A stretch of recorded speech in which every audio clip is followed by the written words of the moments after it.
Welcome back to Linda's Pantry. So today I'm gonna make beautiful shoulder blade steaks, but I'm gonna do it with lamb.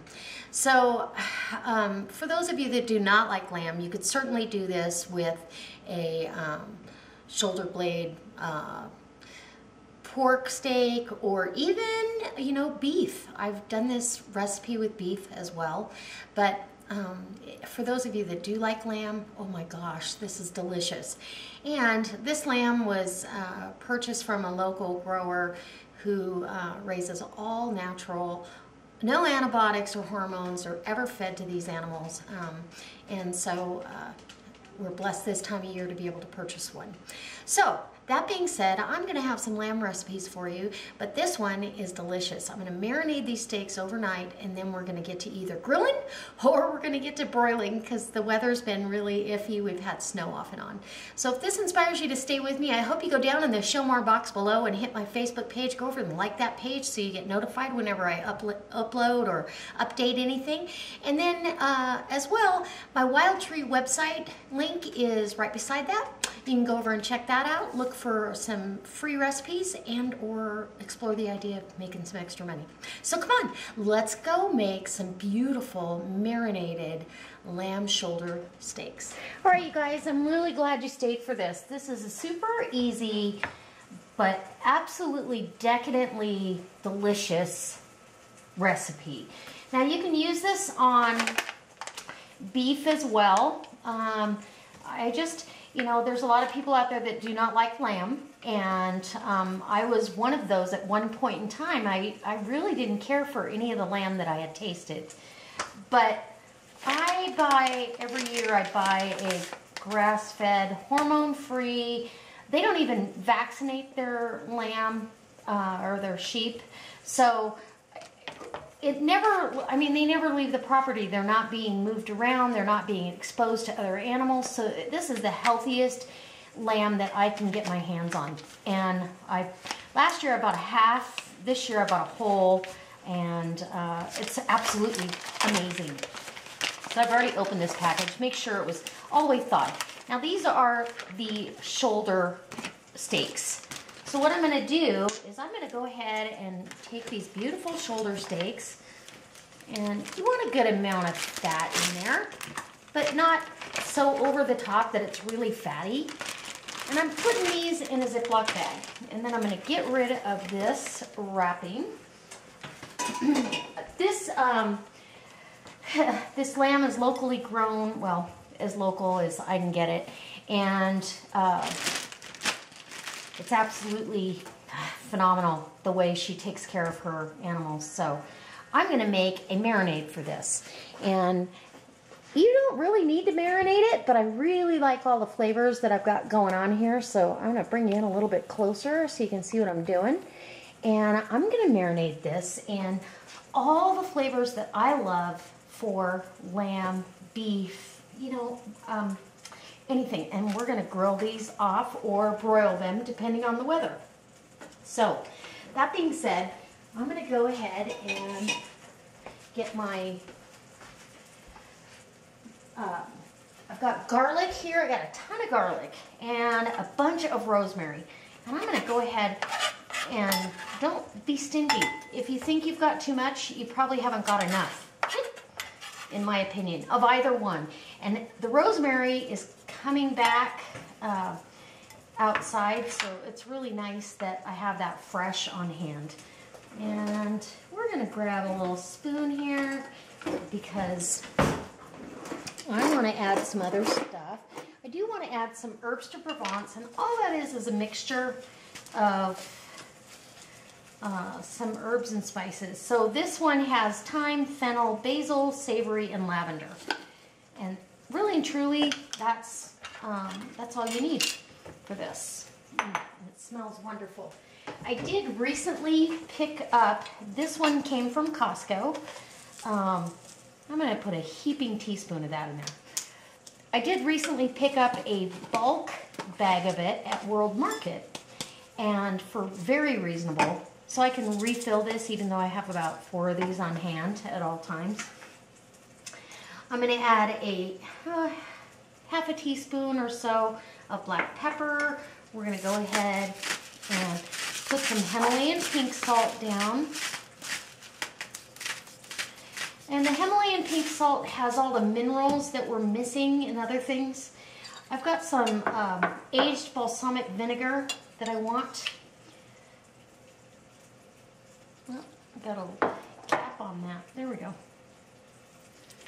And I'm just going to eyeball this to 1/4 of a cup or so. Maybe, yeah, about 1/4 of a cup. You don't need a huge amount. Use the balsamic that you like. And then we want some olive oil down here. And you want a good cooking olive oil. What'll happen is it has a higher smoke temp than extra virgin olive oil. Extra virgin olive oil, save it for your salads. But you could also use grapeseed oil. I could use the Wild Tree grapeseed oil, but today I'm going to use the olive oil just because that's kind of what I've got going on in this marinade. So this is going to go down in that bag now. And how simple is this? Got your bag. Go ahead and open it. Bring it over so you can get a good visual of what we've got here. And then we're going to get a little massage going on here in a second. And all the herbs and spices are going to rehydrate and make this delicious. It smells phenomenal right now. That's all I can smell is all the herbaceous goodness that's going on in this bag. Now, you can marinate this in the fridge for a couple of hours. An hour even would make a difference. You want to make sure you give it a good massage, get all that in there. And then I recommend anytime you're dealing with, well, beef, anything that you're really going to deal with, bring it to almost room temperature. It just makes for a better end product if you bring it to room temperature. And so that's our marinade.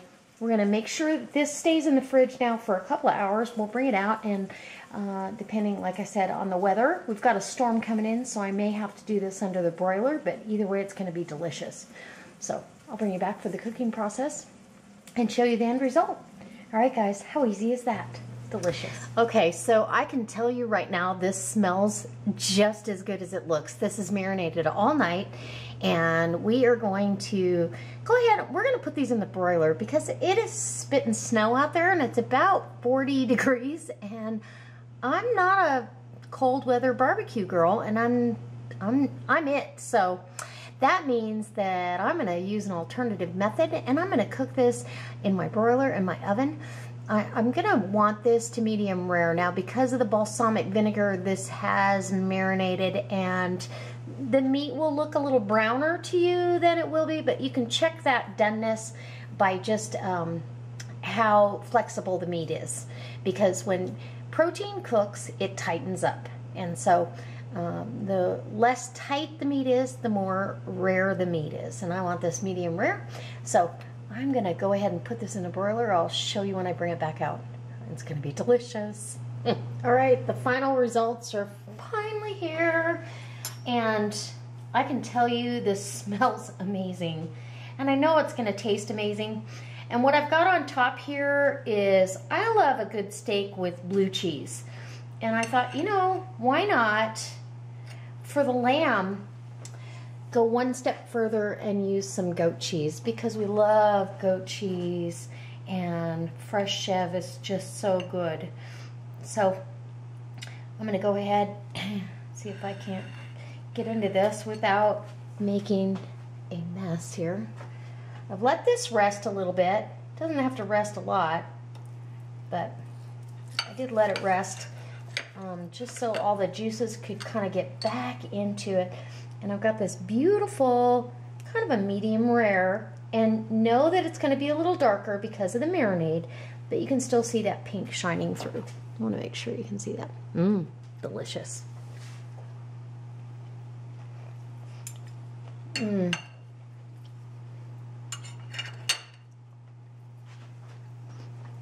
Mm. Wow. That is fabulous. That goat cheese is so creamy and rich. In fact, I would step one step sharper and go to blue cheese as well, but this is so good. And Sage is in the background going, I need some of that. But it truly is delicious, and the marinade just makes this. It's one of those things that it just pairs perfectly. And I'm going to have one more bite before I go, because I can't just leave you with one bite. Oh, here we go. Here's a nice, pretty, medium rare. Get a little piece of that goat cheese on there. Some of the herbs and stuff off the top. And I just sprinkled a little more of the herbs de Provence on there. We're going to have this alongside a really delicious salad and call it good. All right, guys.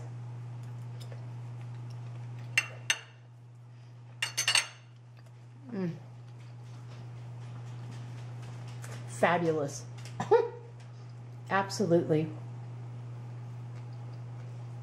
If you have never had grass-fed lamb or beef, or you know, that naturally fed the way they're supposed to be fed, you're missing out, because it does not taste the same as the stuff you buy in the store. And so I truly hope this inspires you. I hope that it brings you back. And if you like this video, I hope you give me a thumbs up and maybe go post it on your Facebook page and share it with your friends so they can share it as well. And most of all, I hope I see you next time, because I've got a lot more videos where this one's coming up. I believe the next video is going to be a dehydrating video. All right, guys, let's go have some dinner, because it's delicious.